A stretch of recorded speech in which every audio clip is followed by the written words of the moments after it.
सकाळचे 6:45 झालेले आहेत. आम्ही सगळे आवरून साई धर्मशाळेमध्ये राहिलो होतो आणि सगळे आवरून आम्ही आता साई दर्शनाला निघालो.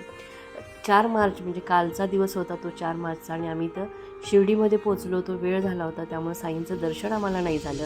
सुंदर असा साईंचा प्रसाद आम्हाला मिळाला होता. ते घेऊन आम्ही इथं साई धर्मशाळेत आलो होतो.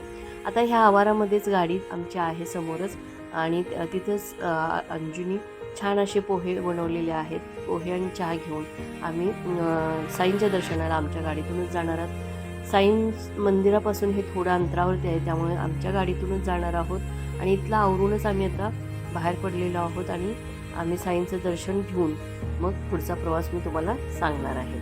आता इथं झालं कसं, मी व्हिडिओ बनवते आहे तर मी स्वतःला दाखवलं नव्हतं त्यामुळं अर्चनाचा अट्टास होता, अरे तू पण त्याच्यामध्ये ये. त्यामुळे मी स्वतःला घेऊन सर्वांना दाखवते. तुम्हाला माझ्या पाठीमागे सर्वजण पोहे घेण्यात